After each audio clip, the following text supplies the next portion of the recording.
Greetings, allies. It is Monday, June 29th. Here is your episode of Cup of Jones. If everything looks okay and sounds okay, we can go ahead and do it. I have not addressed Easy Living in any of my previous episodes. We have no plans to do an Easy Living, asks Chris Snow in chat. All right, off to the races. Starting a little bit late today, just a couple minutes late. Might look a little sleepy. That is because last night I finished The Last of Us Part 2. Where's my medal? Where is it? Do I get a trophy or something? What happens? So we will be able to do that spoiler mode this week. Cheers, everybody. I really had to assert myself this weekend. Did not spend a ton of time with my family, but I wrapped that game up, and so we can start talking about them spoilers. So, looks good, sounds good. Then let's do it. We're going to get into our calendar in just a little bit, and you're going to notice there's a lot of TBD on that calendar. There's a couple of things that we have yet to figure out. Group stream tomorrow night, Mike and Mike this week. So some of that stuff is in flux. We usually have that stuff figured out by the end of the weekend. But we have our meeting today, so we're going to figure out July, look ahead at some stuff we're doing for the summer. I got some fun ideas I'm going to throw at the allies. We actually do get a trophy for finishing Last of Us. Nice. Starting that New Game Plus. Just booted up New Game Plus and was like, New Game Plus. Okay, I gotta go to bed. We have no reactions this week. We got a little bit selfish there with just so many awesome things. Thank you, Jeff Keighley. Thank you, New Game Plus Expo. Thank you just across the board. We got Ubisoft, obviously, and Xbox coming up, but we had a lot of fun events. It was a little grueling doing like one, I think like, God, love you, IO Interactive, but I think they popped up with some Hitman news. They're like, tomorrow at 7, and we're like, we're not, no, sorry. We can react to that later. We have skipped a couple reactions here and there, but mostly we've done, we were there for a lot of stuff that got announced. And so some of that stuff actually for the podcast, I had to go back, and instead of watching the actual show, I watched our reaction. So that was very meta. So you can check that stuff that we did last week. We're going to have more stuff coming up in the month of July that we're going to be reacting to, obviously. And we have some Summer Games coverage on the way. We're working on stuff that will be happening in the immediate future that will have possibly give you some more insights and maybe some of the stuff that you've been hearing about lately. Finished Last of Us Part 2. I don't know if you checked the latest episode of Fiasconauts, but we talk a lot about guests. We talk a lot about bringing more people in on our content, spreading the good word about Easy Allies. Ian has done a fantastic job of that. And on the latest episode of Fiasconauts, you will notice, of course, Jessica Lynn Verdi, part of the show, along with Ian, but also Mary Chieffo, who plays Laurel in the first 2 seasons of Star Trek Discovery.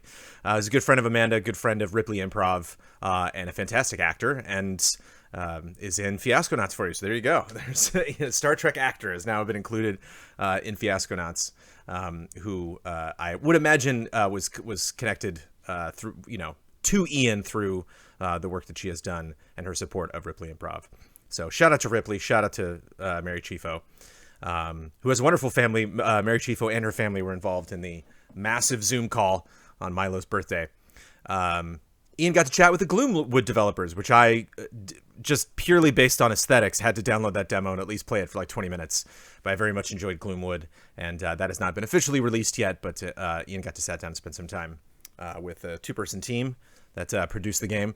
Hunting Huber continues. You can check out new episodes every Wednesday. We'll get to that on the schedule also, but if you have not seen any of that, there's a good amount of episodes available to you, and there will be an episode for every ally that we will get through.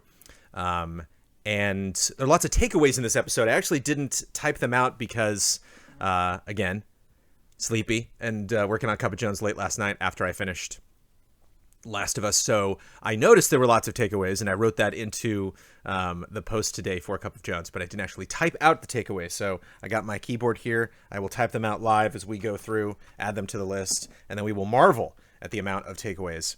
And then today's editorial, likewise, I've not done a tremendous amount of work on. I just kind of want to update all of you because it is go time in terms of moving. We actually have seen a house, put an offer on it, didn't get it. Saw a house this weekend that we very much enjoyed. And just kind of want to give you a refresher on like why we're moving, what that means for Easy Allies, and just kind of how my life is probably going to change. All of our lives are changing in all sorts of ways. But how things are might be a little bit different for you from the Jones experience in terms of Easy Allies, but things shouldn't change too much. Let's take a look at the schedule. Boom, there it is. you can see, again, it's not as densely packed as last week's schedule. Cup of Jones happening right now. Our patron Q&A is tomorrow.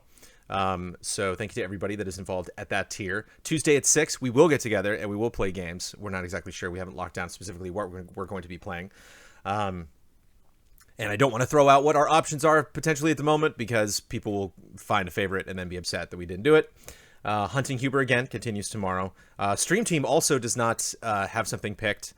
They are coming close to that, along with Mike, and Mike is trying to figure out what they are going to be streaming on Thursday. Stay tuned, easyallies.com, and of course Twitter before those streams go live to figure out what the heck is happening. Huber Syndrome, you got lots of Huber over those those 2 days. The podcast this weekend, Ratchet and Clank this weekend to celebrate the spirit of the franchise coming back, being on PlayStation 5. I'm doing the Animal Crossing Island Hop. The 4th is the 4th of July. I would like to spend time in Animal Crossing on the 4th of July, not streaming, not doing anything official, and hopefully having a little bit of a holiday kickback this weekend. But Friday is Independence Day observed. Some people have Friday off. Hopefully you will be able to join me. I'm putting up the podcast that morning, so I don't want to be streaming while I'm doing that. So pushing that back to 4 p.m. on Friday. Dawn versus Wave Race continues. Thank goodness. Easy update this weekend. Podcast for everybody on Sunday. And Brad, nonstop, getting through that Zelda franchise, playing Breath of the Wild. There's our schedule. We hope you enjoy it. And again, we'll be getting back to our regularly scheduled summer reactions that don't seem to stop in the future. But I'm definitely looking forward to a more kickback week so we can get that get that spoiler mode done for Last of Us Part 2 and start working on other projects that aren't a reaction at 8 a.m. every morning. Business questions.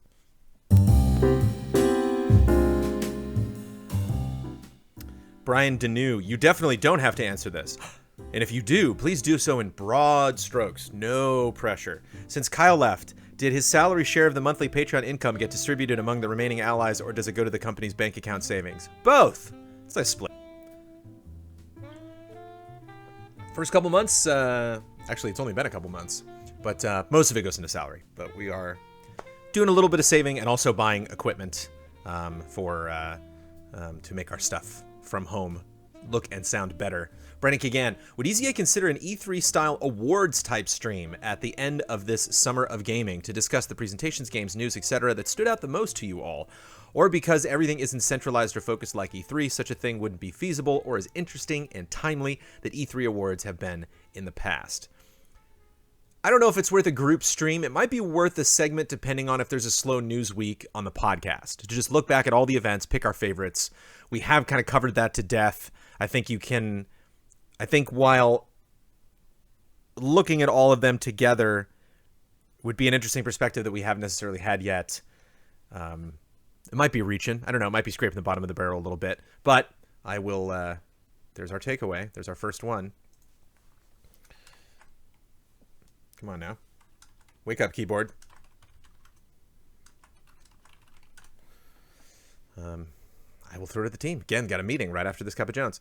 Stomps. I've noticed pretty much all of the gaming events this season have been pretty lousy at broadcasting the name of games as they are showcased. The names of games. There have been numerous trailers which drop the name in the beginning, and then begin the trailer with no further mention of the name and never look back.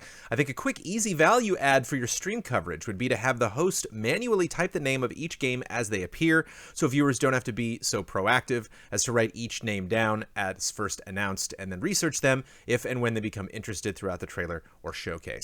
That does speak to why some people were curious why Damiani wasn't as featured in some of our group streams. He was just kind of more focused on being at, in the control room, so to speak, like being at the desk, where all of the PC is that's managing everything, and fixing if there are any camera issues or audio issues or sync issues or game issues.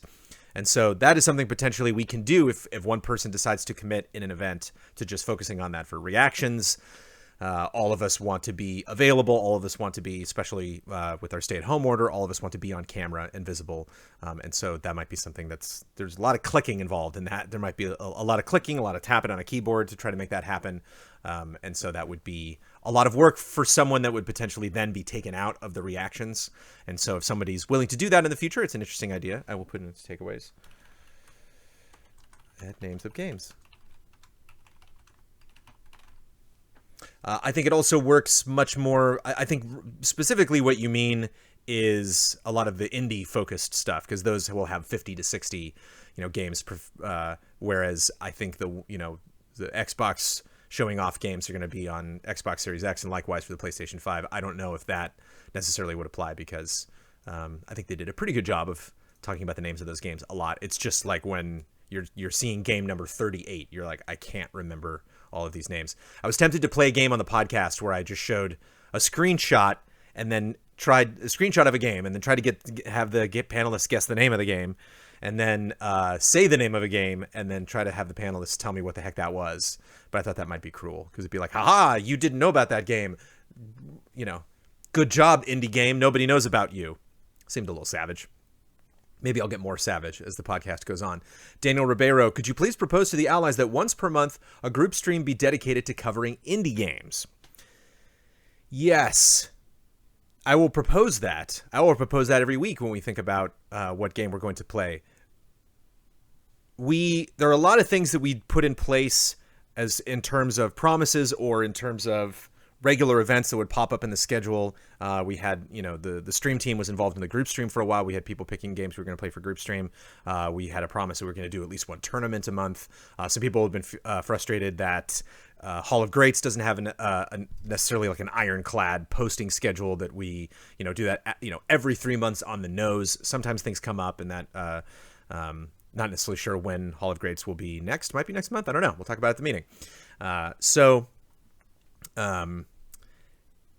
It's difficult I think it's good to try to stream more indie games. It's a good suggestion to bring up to the allies to play more indie games, but to make like a promise to our viewers that, we get to the end of the month and they're like, wait a minute, it was only AAA this month. It's like, well, we're not going to, change what are 4 very obviously, group stream perfect games just to make sure that we include something that's an independent game. It's an interesting struggle to try to pick the group stream every week to find something that's relevant but fun. We have had suggestions for the group stream tomorrow night of stuff that has been around for a decade or more, and so sometimes an idea will come up while someone else is streaming something and they'll remember that that'll make a good group stream game. Sometimes something fun comes up, like we almost played Conan Chop Chop and then that got delayed, and so sometimes something that is more of just kind of like an indie fun indie flavor fits more into like a co-op idea of what would make good for a group stream. Something is relevant that we're all passionate about and curious about, such as Bikini Bottom last week. And so there's never like one perfect idea that fits a group stream. And so while I appreciate and definitely want you to look for holes in our programming or things that we're not necessarily focusing on, making a promise of doing something once a month, every month. And, like once we get a month and then we plan it out, like, oh, it's going to be a fun month. It's like, oh, wait, one of them's got to be an indie game. And also, I guess we're not playing Bloodlines 2 or whatever, Matt Galeza, thank you for taking my question. I assumed it had more to do with the fact that you're all staying safe and not wanting to chance anyone getting sick. I believe we were talking about getting back into the studio. I just didn't know if it was something like your business is classified non-essential and thus you couldn't enter your studio or something like that. That's how I should have phrased it. It definitely sucks that you're paying for a space that you can't use, but I hope it won't be too much longer and you can all be in the same space again, though I'm not holding my breath. Interesting that I copy and pasted that. That's not necessarily a question, but wanted to clarify because I know some people, I've been talking in the past about hopefully we get a vaccine and then we'll be much more comfortable going into the studio, and people were like, well, that might not happen for 2 years, so does that mean we're not getting back into the studio for 2 years?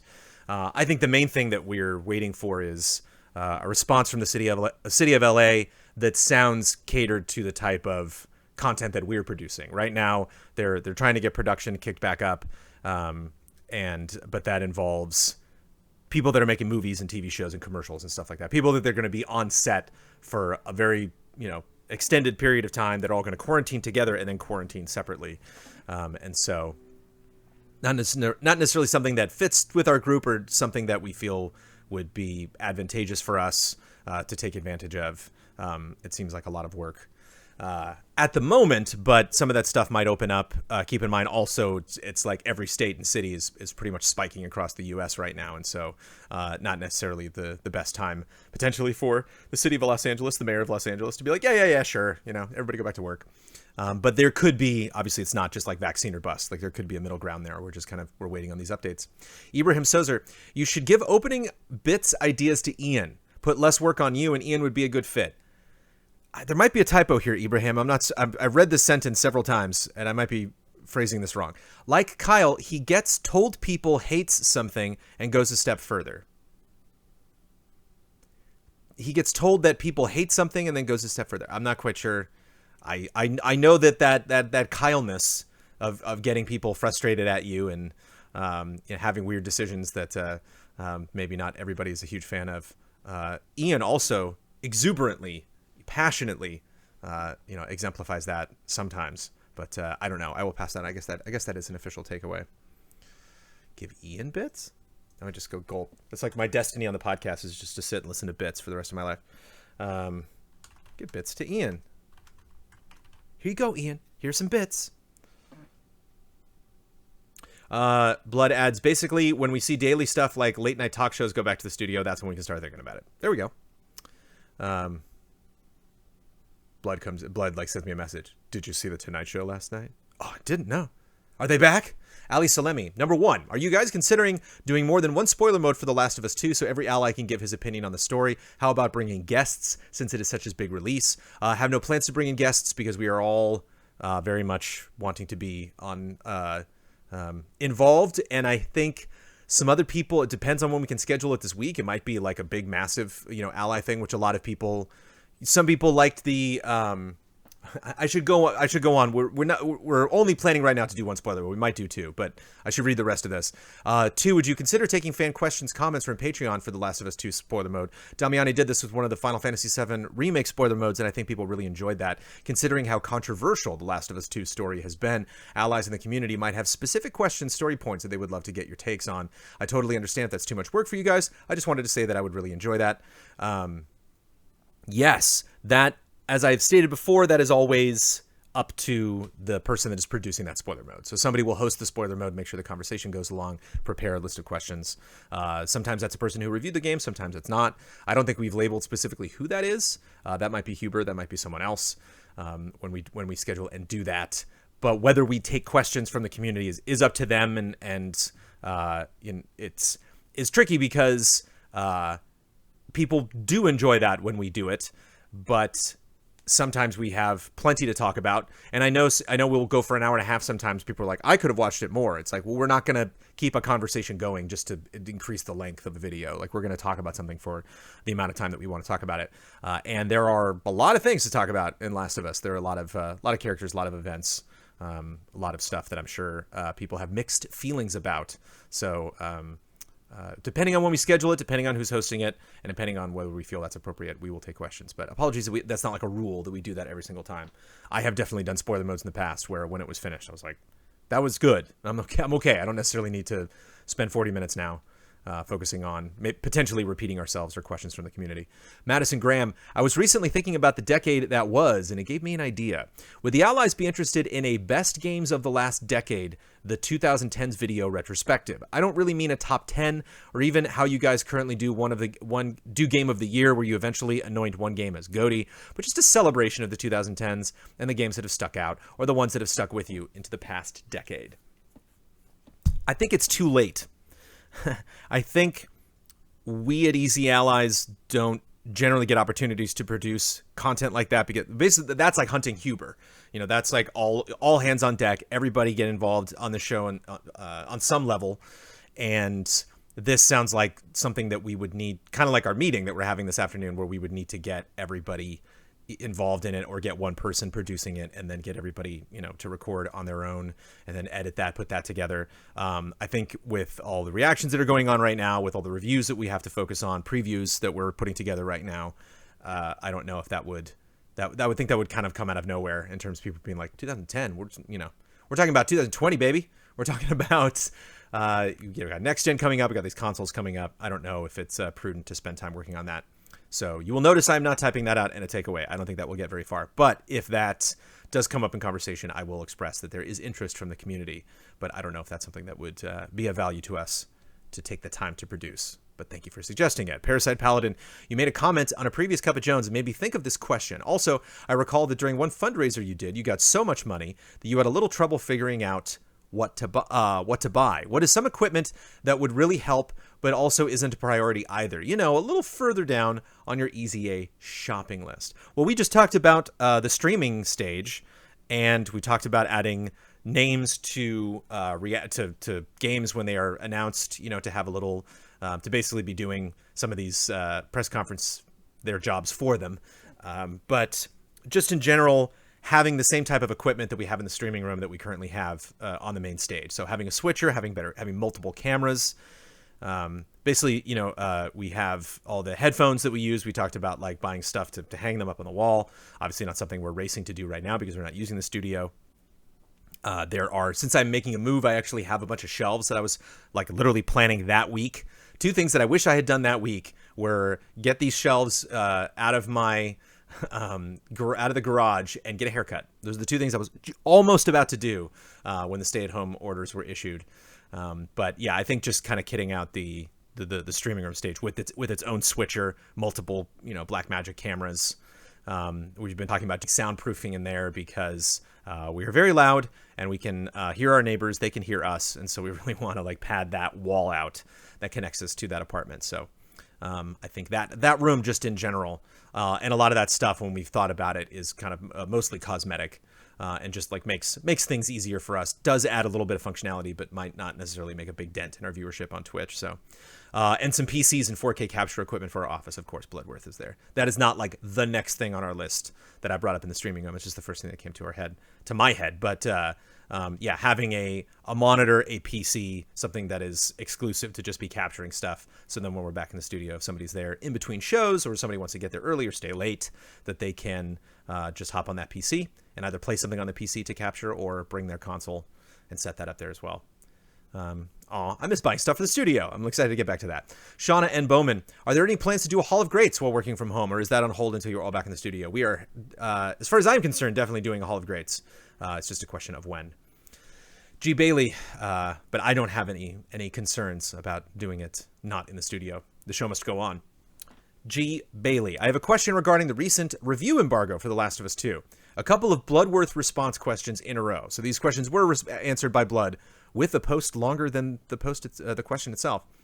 As I understand it, getting an early review copy of the game came with specific instructions on what could or could not be discussed in the review. This to me seems like a conflict of interest, with a game company dictating what can be discussed in a review, being rewarded with an early copy, allowing outlets to get their reviews out earlier and views during the initial hype. As I believe that was only for story spoilers, and Easy Allies generally avoid spoilers in reviews, it may not directly affect your review. It still feels questionable to me. Is this typical of getting review copies from other game developers? Has there ever been a time an embargo's restrictions caused you to not accept an early copy? Where's the line? Bloodworth here to tell you. Most games come with similar spoiler guidelines. The Last of Us was a bit more extreme in that it limited what we could show to just a few specific chapters. The most extreme thing I've ever seen is that there were times when we could only cut a review with B-roll provided by the publisher. I will add on to that, Bloodworth. I remember one time we couldn't use music. I think it was Dragon Quest? Dragon Quest 11, they were like, don't use the music. We're like, what? Don't have people hear the music? Dragon Quest, the game, we're telling, all right, okay. When you talk about how good the game is, whatever you do, don't have them enjoy the music we wrote. I think the last time that's come up was MGS5 at game trailers. I always carefully read the restrictions to make sure there's nothing objectionable, but it's generally about not spoiling parts of the game or revealing that you have a copy or publishing specific types of content until specific times. Since The Last of Us was more restrictive, I made sure to check in with Huber multiple times to be sure that it didn't prevent him from saying what he needed to say in his critical assessment of the game. If it had, I was fully prepared to delay the review until launch, which we've done. You know, sometimes they'll set an embargo, but then they'll be like, then we're going to do multiplayer like 2 days later, and we're like, well, we'll just have to miss the embargo because we're not going to put up the review without, you know, mentioning multiplayer unless it's like super far apart. We had to use picture-in-picture to use the Dragon Quest XI music, correct? Oh, Square.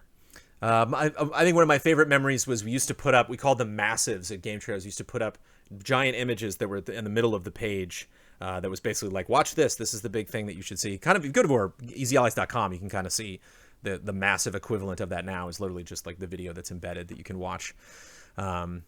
All eyes on the main thing on the page. And I think it was Final Fantasy IV on 3DS. And it was a picture of all the characters.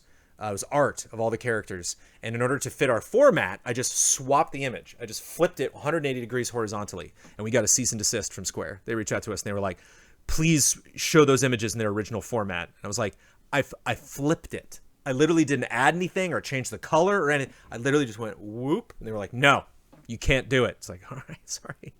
People be like, I want to buy that Final Fantasy IV game, but like, why are they facing right? It's so funny sometimes. Since Babadaboo, the only thing we had to miss was getting a shot of Ellie playing the guitar, but still included it in the script. So yeah, you can kind of see the line there. And keep in mind, there's a lot, when we edit reviews, there's a lot potentially either that as editors, we take it upon ourselves not to include footage. Like, I find that if I'm like, 50% of the way through footage, but I'm done with the review, I'm done. I won't dig into that later footage just to make the review look cooler. I might have, a decade or so ago, but now I definitely want to have spoilers be as reviews be as non-spoilery as possible. While we're not necessarily following restrictions from publishers, we are making sure we don't talk about things, like we talk about bosses in a game. We're like, we don't want to spoil anything. And so then that indicates to the editor, like, don't only show the first couple boss fights. And I tend to only try to show as many boss fights as necessary, really just to get a review edit together. But there was nothing. I think there was just more just talk about The Last of Us 2 story in terms of, obviously its emotional impact, but also spoilers were flying around everywhere, and Sony was being very, very protective of that. And so I think that noise was louder than some other reviews, but the actual restrictions themselves were pretty much in line with stuff that we've gotten before. Thank you, Blood, for responding to that. And this one as well. Alexander Zirianov, if I'm not mistaken, when you get a review copy, you also receive a list of things that can't be shown in your review. How often does it spoil the game for you if you read it before playing the game? How much footage usually becomes unusable if you read it after finishing the game? Bloodworth replies, a lot of the time, they're worded vaguely enough that it's not an issue, but there are definitely times when massive spoilers are just sitting right in the email and you have to skim past them. Sometimes spoiler guidelines will come a bit later as well, or as an attachment in order to avoid some of that. In terms of how it impacts footage, I don't think it makes too much of a difference. In most cases, we do read in advance anyways. Again, since don't capture after chapter 12 or whatever isn't a spoiler in itself. And even beyond that, the spoilers that are off limits are usually so obvious that we wouldn't capture anyways. In fact, we're usually much more cautious about not showing things than the restrictions, as I just mentioned. But yeah, I think it was Doom that like Ben got like the whole game spoiled by an email. He's like, thanks. He's like, I would have loved to know that while I was playing the game. But usually a lot of times too, there'll be two separate documents. There'll be a review guide and then a spoiler guide, or there'll be one big review guide and then there'll be a point when you're scrolling down and reading the PDF that it's like, okay, stop. Read this part after you beat the game. You're like, oh, okay. I remember Horizon Zero Dawn had that when I reviewed Horizon Zero Dawn. When I finally finished the game, then I was like, okay. And I went in and they were like, okay, remember that part? We had that big reveal? Yeah. And they're like, don't show that. And I'm like, okay, it makes sense. Obviously. So there you go. Oop, hit the cable. Let me know if I still sound okay. Oh no. I had to snap and unsnap that thing. That probably didn't sound good. Apologies. Harry Tucson. I'm a massive fan of the recent Huber-centric shows, Prison of Love, Hunting Huber, as he is obviously a beacon of joy, hype, and fun, as I'm sure we all know. However, I'm very interested in shows potentially centering around other allies. Like me, when do I get my own show? That's what I want to know. When do I get a show where I get to talk a lot, potentially putting Jones in the title? Are there any ideas floating around in the EZA sphere to have similarly character-centric shows? For example, a show with Ian introducing people to video games with soundtracks he thinks they'd connect to. Or Don choosing the Nintendo game that matches each ally. Just rough ideas, but the general gist stands. Yes, there's never a restriction on what allies can produce what shows if they are interested in doing it. Yeah, that was definitely in the case of Hunting Huber, that was an idea one of the last great ideas passed on to us from Kyle before he left. And so I think that was Ian that largely produced Hunting Huber, and that was kind of his idea to push that stuff moving forward. Ian always has the most fun ideas. But yeah, if there's an ally who doesn't necessarily have their own show, maybe they have a podcast, but they don't have a Huber-centric thing, it's not like we asked them to do it and they said no. It's not like, they're like, I absolutely will not be featured in one of those shows. It just, I don't know what it is about Huber. These things just come up in terms of gauntlets we can run him through, or that he can run us through. Huber's just got so much show potential. But at the same time, there's not a ton of conversation about that in terms of other people stepping outside of their usual workload to produce additional shows. G. Ledger. After watching the Cyberpunk 2077 Night City Wire reaction stream, I was disappointed in finding out that no one at EZA was invited to play the preview. I apologize if this was explained at another time, but my question is, how do publishers choose who they preview the game to? And why do you think EZA was not chosen to be a part of it? I find EZA to be some of the best video game discussions out there, and would have loved to hear your take on this preview. Yeah. Let's put it up on the board, folks. On the Cup of Jones Hall of Fame in terms of really, really good questions. All of us will just produce new Huber shows. Yeah, we're basically trying to get down the road where everyone gets to produce their own Huber show.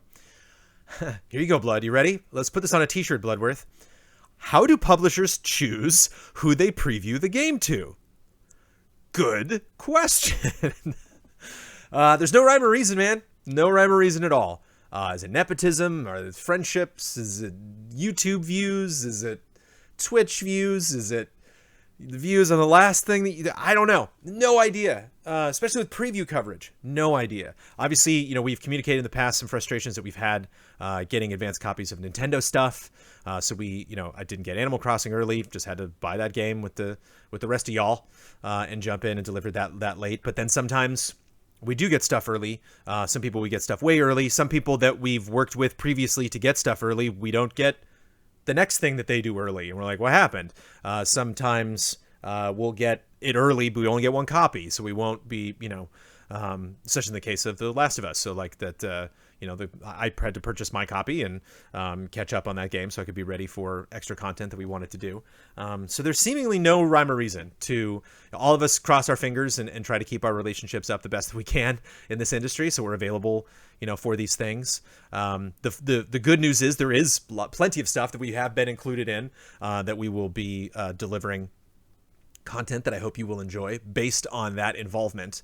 But that is a strange one because we have been, I don't want to talk about it too much because we're not like mad at CD Projekt Red. Like I imagine it's like putting a birthday party invite together. It's like you want to invite all your friends, but you only have so much room in your apartment. Like we can't, I imagine in some instances you have the publishers and the developers and the PR team, and there are different channels of communication that happens between those groups. And so sometimes PR teams who are the main people we are speaking with really have their hands tied, and they're like, we can't, we're only given so many names. We would love to get everybody involved. I imagine that's not an easy job. I imagine you kind of have to dread every single time you have some preview event, because inevitably when that word gets out, some people don't like people talking about it until an embargo. Some people let us know, give us the opportunity to tell our community and other people, hey, we have played this. We do have this copy. We do have a review embargo coming up. And so, yeah. And some of that, again, is a company standard that we can expect from working with a particular company. And then some companies, like a Sony, Nintendo, Microsoft, like they produce so many different games. Each of those games have different teams, different ideas, different stories, different embargo information. And so that stuff is changing all the time. You would have loved to hear our take on that preview. We would have loved to deliver it. That one, y'all, gotta be honest, we took that one a little personal. That was a surprise when we heard about that. And it was interesting too, because I saw a lot of people on social media, because they released a statement, and in the statement, there was one sentence that's like, they're like, you will soon be hearing about people who have been playing Last of Us. And like, there were a lot of people on social media were like, playing what now? Or playing Cyberpunk. I'm like, what's happening? Sorry. Should I check my inbox? So there were some interesting people that missed out on that. And it's tricky because a lot of that is involving people that we know and have known for a long time. And so, we get those emails where they're like, I'm sorry, We would have loved to involve you. There's lots of different things. Sometimes we can find out why. Sometimes we can't. Most of the times we can. We just don't know. Were we not popular enough? Don't know. Blood adds, this preview had people remoting into PCs in Poland, and a staff member watched every person playing. It was pretty limited for sure. I also imagine, too, if we weren't in a pandemic right now, situation probably would have been different. They probably would have opened that preview up to more people. But this is a very interesting... Blood's been talking with them a lot. I'm sure this is a very interesting time for everybody trying to figure out. I have been involved in some very interesting preview-ish stuff that we will get to discuss at a later date. Nathan25, and no one's doing it the same way. I've run into a funny problem with The Last of Us 2. Well, I finished the game, so hopefully I can help you out. I'm dying to listen to a spoiler mode-like content, but the game is longer than expected, and I don't want spoilers. Would you consider, for longer content, doing a spoiler mode split into 2 parts? The first could cover the first half of the game and then another for the second half. Could even be one video you split into 2, you just have to not jump around with your discussion. Oof. Tough. Again, it factors into taking questions from the community, because I love... there's some stuff in Last of Us 2 that, once we start, it's like, okay, we're here for The Last of Us 2 spoiler mode. Okay, let's talk about blank. Let's talk about that thing that is the easy thing you can type in on YouTube. Just, haha, you're all spoiled. It's like, let's finally get into that and not just okay, let's talk about the intro that, potentially everybody has played. That could be sticky. That could, if we make a mistake, then that's on the part of the editor to try to fix that in post. And so I am not writing this one in takeaways. I think that would be messy. In terms of being on spoiler modes in the past, that would make the conversation awkward, I think. Can't see many other content creators doing this. Could be a unique draw to EZA, allowing you to get some form of spoilers up sooner and potentially draw more views. Also super hard to inform the viewer where the spoiler cutoffs are without letting you know a spoiler, telling you. It was interesting. Blood and I have been kind of neck and neck with, I was ahead of Blood playing Last of Us 2, and then he got ahead of me, and then I got ahead of him this weekend, and Blood did something very risky, but it panned out, where he just messaged me. Oh no, it wasn't risky, because he said he got to the demo part. So if you saw the part in the last gameplay trailer reveal that they did in May, Blood got there. So he's like, I got to that part. But there's always that risky thing of I was going to message Huber a couple times and be like, whoa, this game just did something interesting. But there's always the risk of I don't want to, be like, I got to the part with the roller coaster. There's no roller coaster part in Last of Us, but I got to the roller coaster, and you're like, the what? And it's like, have you not? Oops. There's always that. So yeah, spoilers can get messy. And I think that would potentially make the situation even messier. Oh yeah, I guess, Asbo Zapruder. Oh yeah, I see it now. That's kind of weird. But if Easy Allies was looking for an easy way to lose a man, could it fix his car, argue with him about baseball, outswim him, or correct his grammar? Probably argue with him about baseball, because we're very sports centric here at Easy Allies. We're all sports guys. So that could be something very easy, except for Huber. Huber's never really been a big fan of baseball, but that seems like it would be the easiest thing to do. But I mean, you only give me 4 options. There's got to be more ways to lose a man than just 4 things. You would think, right? Alexander Zirionov, I think you went through July-September games too fast on the podcast. In my first ever Pop-Tarts and Toaster Strudels, Kyle not only named the game's title, but gave a short description for each game. Guilty as charged.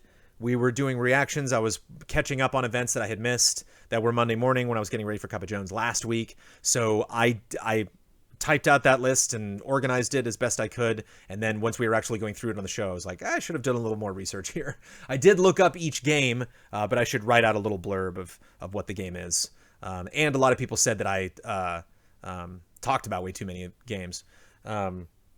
So if I heard something new, I could at least get an idea of the named game. You had a lot of titles that weren't discussed. There were several games I had no idea about and still have no idea about them. In my opinion, this makes the segment a bit pointless. The same amount of information will be given if you simply discuss your most and least anticipated games and skip reading the rest of the list.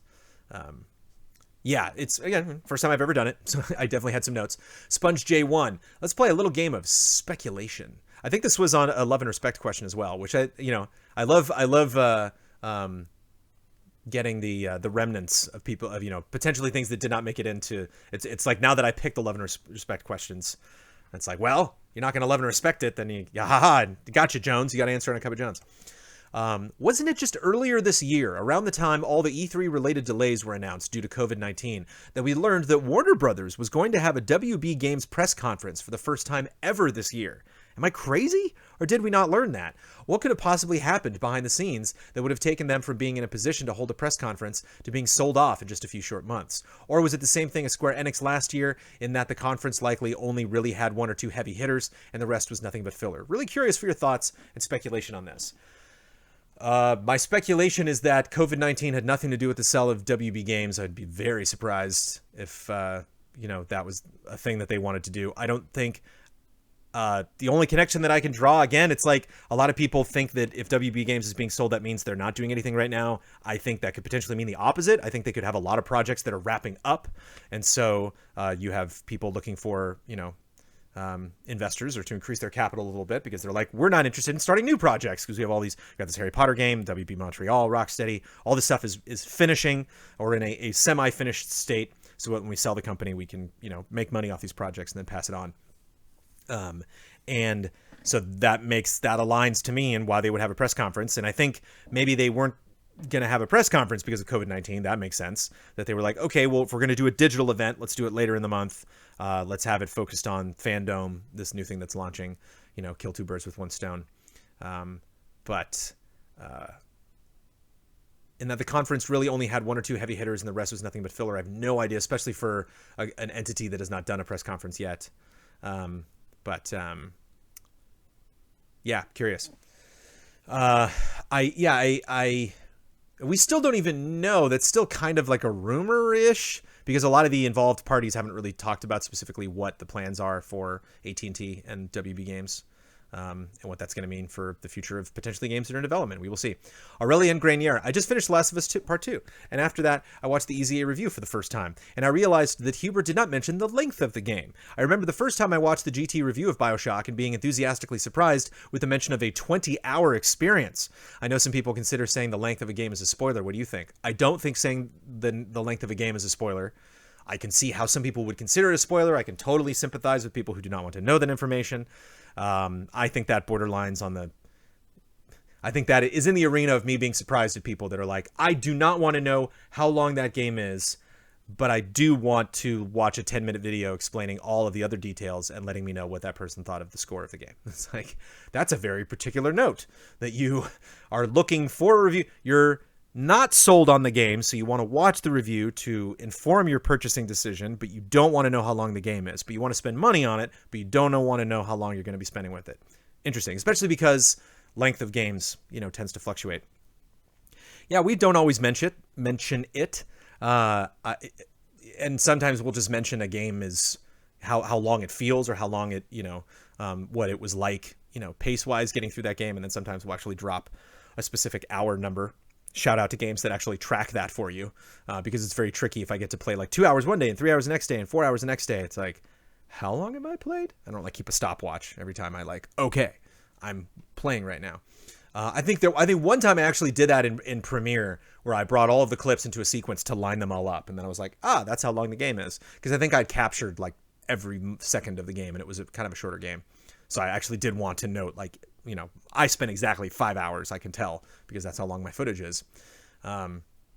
But I think if you see a good score and the score isn't, if you see a good score and the length of the game isn't mentioned, it's a good length. If there is a low score and then the length of the game isn't mentioned specifically, you can probably make an assumption that the game could have been longer or shorter based on some of the points brought up in the review. But it's not like a rule and not necessarily something that I notice is gone. It's just something that I was like, that case in point, Maneater. It's kind of short. And Brad Folk, said specifically how long. I think it was like 10 to 14 hours, somewhere in that window, depending on if you rush through it or not. And so it's just good to keep in mind. Again, it's all about value. Neil K. Bondsteel. I have an idea. After Tuesday's group stream, I switched over to Super Louis 64's channel. Maybe you've heard of him. He's the guy who beat Dark Souls 3 with a modded Rincon, and to a more impressive extent, also with bananas.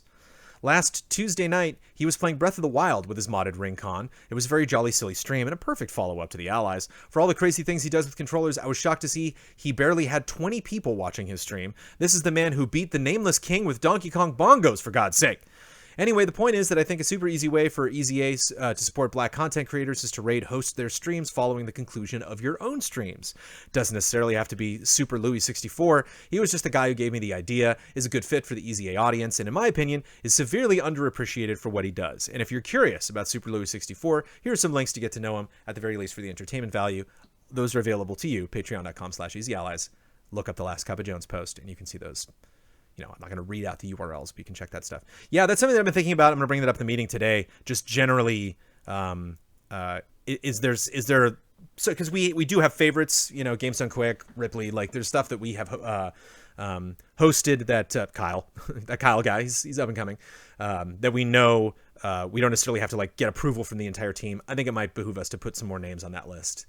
So I'm not putting that in this takeaways list because that is already on a list of other takeaways that I'm going to bring into the meeting.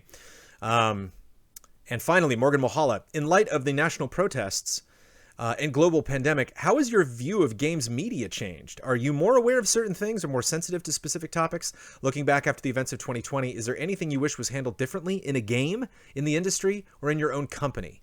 Handled differently in a game? I have to look at the release calendar for this year.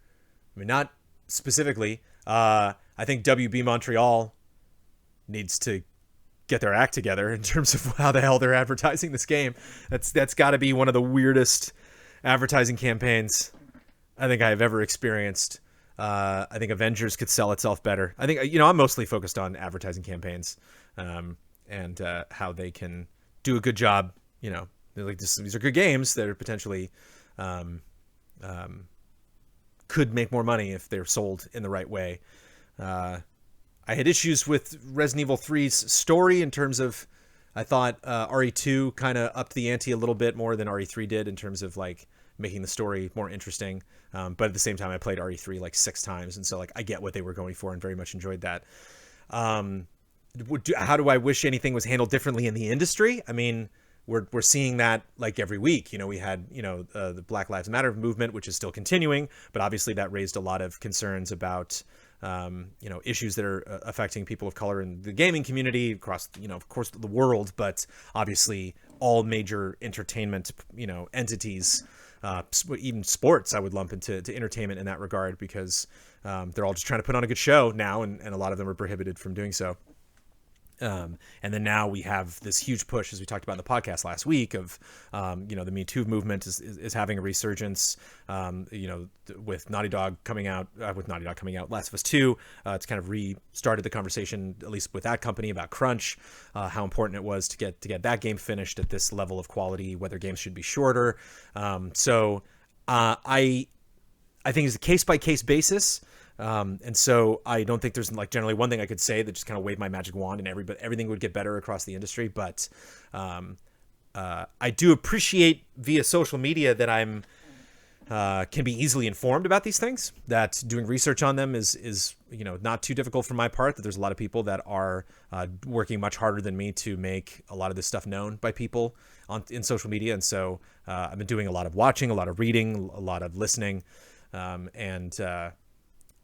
so I think the world has done a good job, and maybe, in terms of communicating these things, but maybe the world wouldn't have to if these things weren't necessarily happening in the industry, or if the industry would own up to some of the stuff that's going on. But oh boy, there's a lot of different things to talk about. So am I more aware of certain things? Yeah. And sensitive to specific topics? Definitely. It was interesting taking over the podcast and then having these big political issues come up that were affecting the business of video games. And so that's why I, wanted to talk about them, not specifically get into details, because that could just easily be its own podcast. But I think that is kind of a sign of the times, depending on your age. If you are listening to this and are very young, this is not usual with all the stuff that's going on right now. This is not, this is kind of something that happens once or twice a generation. And there is a lot of turmoil right now, a lot of people trying to get their cause in front of as many eyeballs and ears as possible. And so it's good to read up on this stuff. It's good to think about it, good to formulate your own opinions. And I thought, at least for one podcast, was good discussing how it affects the business. takeaways. There are plenty of others that I mentioned that I didn't write down specifically, but I did write down E3 Summerfest Awards, or at least revisiting all of these press conferences in the podcast, potentially near the end of the summer. Add names of games during reactions if we decide to do so. Give bits to Ian, and be potentially raid Super Louis 64's channel or someone else after we have big streams. Big opportunities to have a lot of viewers. I know we have Amanda. We've hosted Amanda a couple times when she's been playing Hearthstone lately, and she was like, "He's like, you guys hosted me today." Had a lot of people tuning in. So thank you for the takeaways, everybody. Thank you for the just. It happens that Cup of Jones episodes tend to have a specific theme, and this was definitely people having ideas this week. So I love writing them all down. Appreciate it.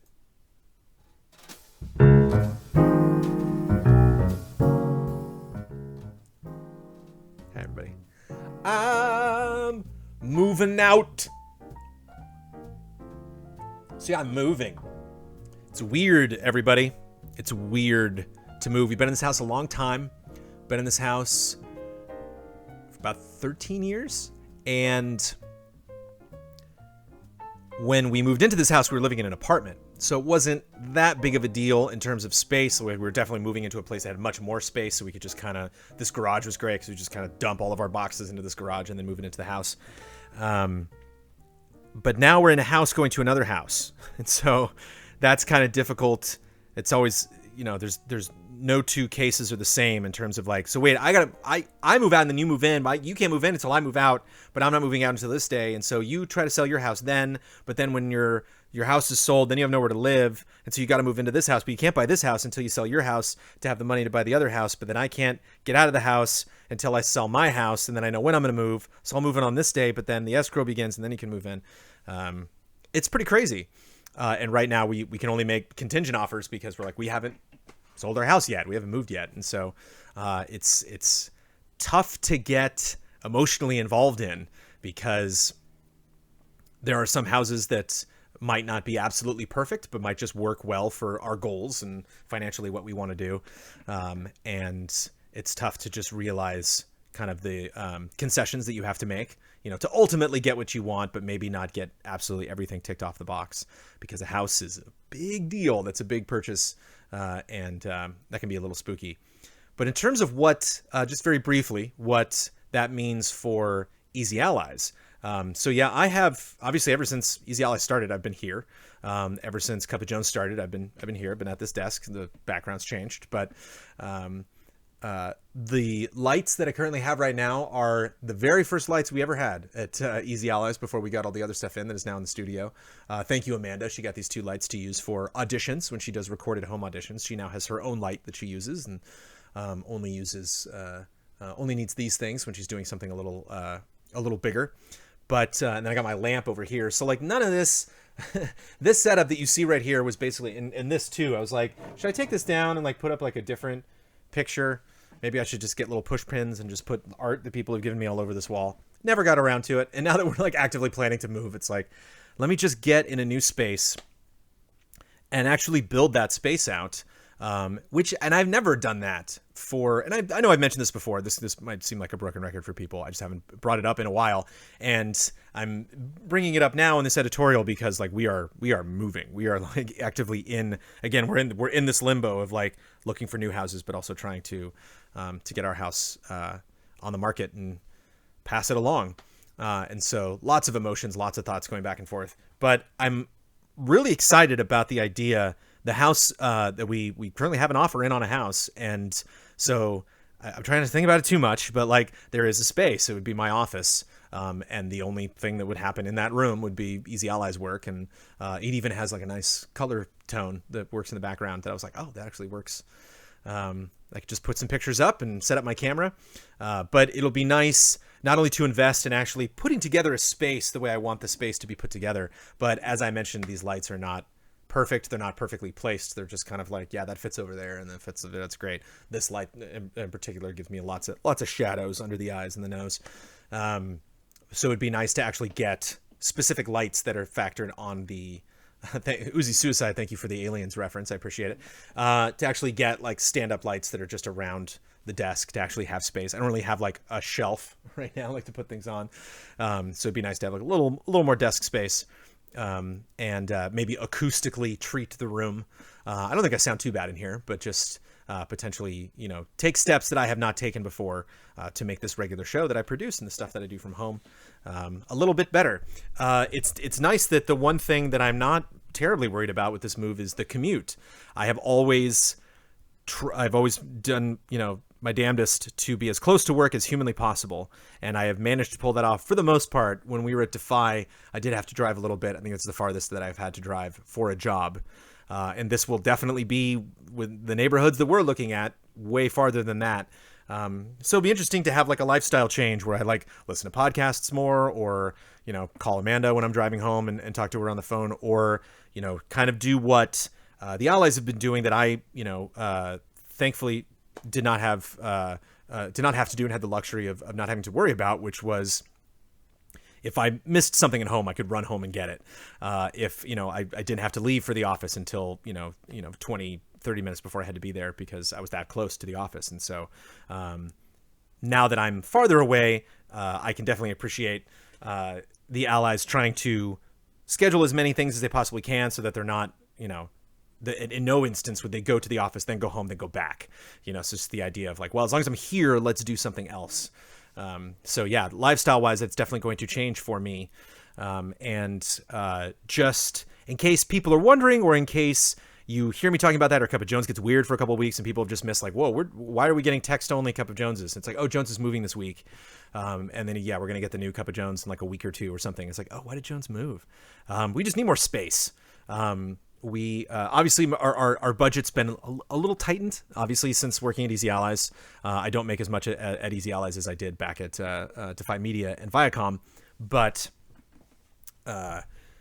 we just basically, we got Milo, he's got to have his own room, and we have room for everything now, but we're just very compact. Amanda has her folks who live in Florida. We would love to have them, come out and stay with us for extended periods of time. And I don't know if you know Los Angeles, but it is expensive. And so it's not the greatest proposition for them to like upend, their social life in Florida to just like come out and, buy a house here and be like, well, I hope we like this neighborhood. I hope this transition to Los Angeles isn't weird. But I've definitely been very grateful that I have had my parents in LA. I was born and raised here, so I've had my family close to me all that time. And Amanda has definitely been missing her parents, since the quarantine. And so around this time, she usually at least once would have gotten on a plane and gone to visit them. And so very much wants to have a place that they can be. The couple of the houses that we were interested in, and one we were prepared to put an offer on and weren't able to. Another one we did and were not accepted, had humongous backyards. And so I definitely, whenever I see that, can just imagine Sophie just tearing across and just, rummaging around in the dirt and having a grand old time. So the pluses and minuses for all of the houses that we are considering. But just know that could happen. It's the other thing about moving is you kind of have to, wait. And then when it's go time, you go. I mean, like within a matter of days. And so as I, getting moving companies involved and unpacking everything and setting everything up, Cup of Jones might go dark for a little bit. I apologize if that's at the absolute worst possible time, if there's other fun events happening or big stuff happening here at Easy Allies. But I will give you as much heads up as possible. And, again, might have just text-only versions of Cup of Jones for a couple weeks. And then we'll hopefully be set up and looking and sounding better than ever. It's exciting. Again, I try not to think about it too much because I can close my eyes and like see myself in the studio space, and there's just no guarantee whatsoever. Even if you have the best intentions, the best offer, even if you think you're super cool, you just never know. We're on both ends of it right now. Like we put our, a price tag on our house and we don't know if that's going to be attractive to anybody. We put an offer on a house and we don't know if we're going to be attractive buyers, to that family. We bring Milo to all these things. And so if we can meet the owners, we just try to be like, look, cute baby, give this baby your house. So we'll see. We see how all of that goes. So yeah, that's going to be an interesting summer. It's, we figure like, hey, what is it? Pandemic? What are we having right now? It's a voting year. Let's move. Let's just do all of the uncomfortable processes that you can do as a human being. Let's get them all done in 2020, folks. Thank you again, everybody, for your takeaways today. Again, we got, I will see you on the Patreon Q&A tomorrow, but we have a fun meeting, so I will have a lot of fun updates for you potentially next week on stuff that we are producing. I have some fun ideas I'm excited to throw at the allies and see what they think about. And we got the rest of the summer to plan. It's going to be interesting now that we've kind of to do a post-mortem kind of on the events that we've reacted to this month, and maybe try to figure out, if there's any new events that would make sense for us to react to. And obviously, I will take all of your takeaways, throw them at the group, see what they have to say. That is the show. I am Brandon Jones. Thank you for watching. Have a wonderful week, everybody. And like I said, I will see you with streams. If I don't see you tomorrow night for the group stream or for the Q&A, hopefully I'll see you on Friday for that Animal Crossing Island hop. Cheers, everybody. Thanks for watching.